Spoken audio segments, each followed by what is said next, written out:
Hi friends, ഇന്ന് ഞാൻ വന്നിട്ടുള്ളത് എഗ്ലെസ് സ്പോഞ്ച് കേക്കിൻ്റെ റെസിപ്പി ആയിട്ടാണ്.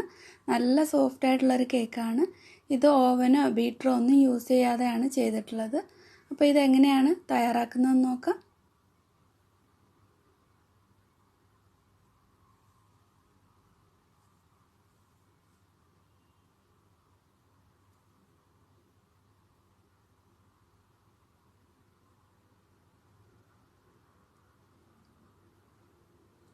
ഇതിനായിട്ട് ഒരു അരക്കപ്പ് തൈര് എടുത്തിട്ടുണ്ട്. ഒട്ടും പുളിയില്ലാത്ത തൈര് വേണം എടുക്കാൻ. അതുപോലെ ഫ്രിഡ്ജിൽ നിന്ന് പുറത്തെടുത്ത് വെച്ച് നന്നായിട്ട് തണുപ്പ് പോയിട്ട് വേണം ഇതിലേക്ക് ചേർത്ത് കൊടുക്കാൻ. ഇനി ഇതിലേക്ക് അരക്കപ്പ് ഓയിലാണ് ചേർക്കുന്നത്. ഞാനിവിടെ സൺഫ്ലവർ ഓയിലാണ് ചേർക്കുന്നത്. അപ്പോൾ നിങ്ങൾക്ക് വേണമെങ്കിൽ മെൽറ്റ് ചെയ്തിട്ട് ബട്ടർ യൂസ് ചെയ്താലും മതി. ഞാൻ ഇതെല്ലാം അളന്നിട്ടുള്ളത് 250 ml കപ്പിലുള്ള ആ ഒരു മെഷറിംഗ് കപ്പിലാണ് അളന്നിട്ടുള്ളത്. ഇനി ഇതിലേക്ക് അരക്കപ്പ് പാല് ചേർത്ത് കൊടുക്കാം. ഈ പാലും ഒട്ടും തണുപ്പില്ലാത്ത പാല് തന്നെ എടുക്കണം. ഇനി ഇതിലേക്ക് 1 ടീസ്പൂൺ വാനില എസൻസ് ചേർക്കാം. ഇനി ഇതിലേക്ക് 1 കപ്പ് പൊടിച്ച പഞ്ചസാരയുടെ ചേർത്തിട്ട് നന്നായിട്ട് മിക്സ് ചെയ്തെടുക്കാം. ഫോർക്കോ അല്ലെങ്കിൽ ഒരു വിസ്കോ ഉപയോഗിച്ചിട്ട് നല്ലതുപോലെ ഒന്ന് മിക്സ് ചെയ്തെടുത്താൽ മതി. അപ്പോൾ ഇതെല്ലാം നന്നായിട്ട് തന്നെ മിക്സ് ചെയ്തെടുത്തിട്ടുണ്ട്. ഇനി ഒരു അരിപ്പ വെച്ച് കൊടുത്തിട്ട് ഇതിലേക്ക് ഫ്ലോറൊക്കെ ഒന്ന് അരിച്ചിട്ട് ചേർത്ത് കൊടുക്കാം. ഞാനിവിടെ ഒരു 1.5 കപ്പ് മൈദ എടുക്കുന്നുണ്ട്. അപ്പോൾ നിങ്ങൾക്ക് മൈദ വേണ്ടെങ്കിൽ വീറ്റ് ഫ്ലോർ വേണമെങ്കിലും ഇതിന് പകരമായിട്ട് യൂസ് ചെയ്യാം. 1/2 ടീസ്പൂൺ ബേക്കിംഗ് സോഡ ചേർത്തിട്ടുണ്ട്. 1.5 ടീസ്പൂൺ ബേക്കിംഗ് പൗഡർ ചേർക്കാം.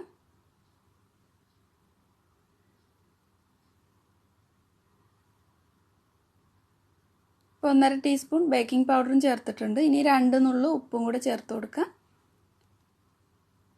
ഇനി ഇതിലേക്ക് 1.5 ടേബിൾ സ്പൂൺ പാൽപ്പൊടി ചേർക്കുന്നുണ്ട്. അപ്പോൾ പാൽപ്പൊടി വേണ്ടെന്നുണ്ടെങ്കിൽ ഉപയോഗിക്കേണ്ട, ഒഴിവാക്കിയാൽ മതി. ഇനി ഇതെല്ലാം കൂടി നന്നായിട്ടൊന്ന് മിക്സ് ചെയ്ത് കൊടുത്തിട്ട് ഒന്ന് അരിച്ചിട്ട് ചേർത്ത് കൊടുക്കാം.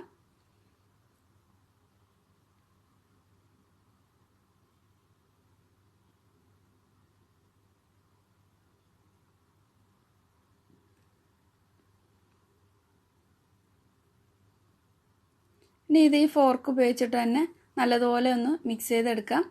ഒട്ടും കട്ടയില്ലാതെ തന്നെ മിക്സാക്കി കൊടുക്കണം. അതുപോലെ ഒരുപാട് ഓവർ മിക്സ് ചെയ്യാനും പാടില്ല. ഇതിൽ നമ്മൾ മുട്ടയൊന്നും ചേർക്കാത്തൊരു കേക്കാണ്. അപ്പോൾ ഒരുപാട് ഓവർ മിക്സ് ചെയ്ത് കഴിഞ്ഞാൽ കേക്ക് അത്ര നല്ല സോഫ്റ്റായിട്ട് കിട്ടില്ല. ഫോർക്ക് തന്നെ യൂസ് ചെയ്യണമെന്നില്ല. നിങ്ങളുടെ അടുത്ത് ഹാൻഡ് വിസ്ക് ഉണ്ടെങ്കിൽ അത് വേണമെങ്കിലും യൂസ് ചെയ്യാം. അപ്പോൾ ഇത് കട്ടയില്ലാതെ തന്നെ മിക്സ് ചെയ്തെടുത്തിട്ടുണ്ട്. ഇനി ഈ സൈഡിലുള്ള മൈദ ഒക്കെ ഒരു സ്പാച്ചില ഉപയോഗിച്ചിട്ട് നന്നായിട്ടൊന്ന് മിക്സാക്കി കൊടുക്കാം.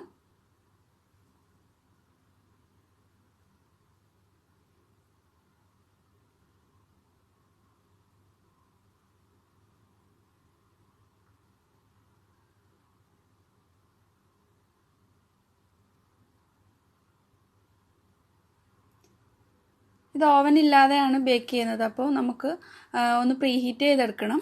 ഒരു 5 മുതൽ 10 മിനിറ്റ് വരെ മീഡിയം ഫ്ലെയിമിൽ പ്രീഹീറ്റ് ചെയ്തെടുക്കാം. ഞാനിവിടെ ഒരു പഴയ ഒരു നോൺ സ്റ്റിക്കിൻ്റെ പാത്രമാണ് എടുത്തിട്ടുള്ളത്. അതിലേക്ക് ഒരു തട്ട് വെച്ച് കൊടുത്തിട്ടുണ്ട്.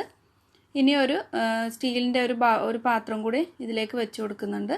അപ്പോൾ ഓവനിലാണ് ചെയ്യുന്നതെങ്കിൽ 180 ഡിഗ്രിയിൽ പ്രീഹീറ്റ് ചെയ്തെടുത്താൽ മതി.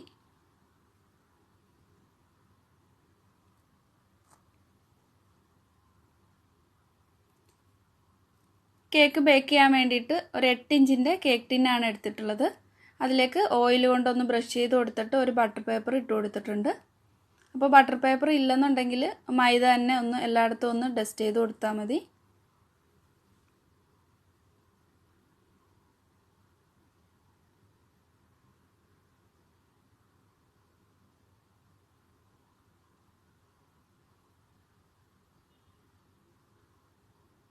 എല്ലായിടത്തും ഒന്ന് സ്പ്രെഡ് ചെയ്ത് കൊടുക്കാം.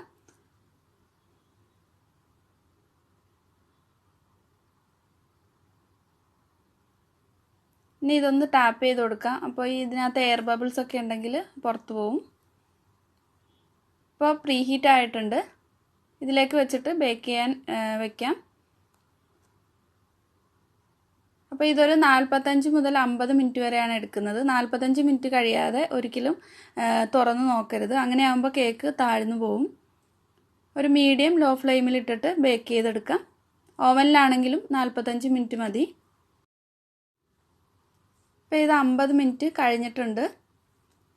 നന്നായിട്ട് പൊങ്ങി വന്നിട്ടുണ്ട്. ഒരു ടൂത്ത് പിക്കോ അല്ലെങ്കിൽ ഒരു സ്ക്യൂവറോ വെച്ചിട്ട് ഇതേപോലെ ചെക്ക് ചെയ്ത് നോക്കുമ്പോൾ ഒട്ടും ഇതിൽ ഒട്ടിപ്പിടിക്കാതിരുന്ന് കഴിഞ്ഞാൽ ഈ കേക്ക് ബേക്ക് ആയിട്ടുണ്ട്.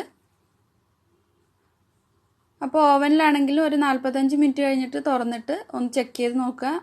വെന്തിട്ടില്ല എന്ന് തോന്നുകയാണെങ്കിൽ ഒരു 5 മിനിറ്റ് കൂടെ കൊടുത്താൽ മതി. ഇതിനി നന്നായിട്ട് തണുക്കാനായിട്ട് വെക്കാം. ഒരു 5 മിനിറ്റൊക്കെ കഴിയുമ്പോൾ കുറച്ചൊന്ന് തണുത്ത് കഴിയുമ്പോൾ ഈ കേക്ക് ടിന്നിൽ നിന്നും ഒന്ന് പുറത്തേക്ക് എടുക്കണം. ഇല്ലെങ്കിൽ ആ ഒരു ആവി വെള്ളം വീണിട്ട് ഒരു നനവുണ്ടാവും. ഇനി ഈ ബട്ടർ പേപ്പർ കൂടെ ഒന്ന് മാറ്റി കൊടുക്കാം. ഒട്ടും കരിഞ്ഞു പിടിച്ചിട്ടൊന്നുമില്ല. ഇതിനി നന്നായിട്ട് തണുത്തിട്ട് വേണം കട്ട് ചെയ്യാൻ.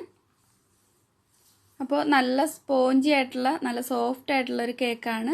നമ്മൾ മുട്ട ചേർക്കാതെ ചെയ്താലും നല്ല സോഫ്റ്റായിട്ട് നമുക്ക് കേക്ക് തയ്യാറാക്കി എടുക്കാൻ പറ്റും. അപ്പോൾ എല്ലാവരും ട്രൈ ചെയ്ത് നോക്കുക. ഈ വീഡിയോ ഇഷ്ടപ്പെടുന്നെങ്കിൽ ലൈക്ക് ചെയ്യാൻ മറക്കണ്ട. അതുപോലെ ഹംലൂസ് കിച്ചൺ ആദ്യമായിട്ടാണ് കാണുന്നതെങ്കിൽ സബ്സ്ക്രൈബ് ചെയ്യാനും മറക്കരുത്. Thank you.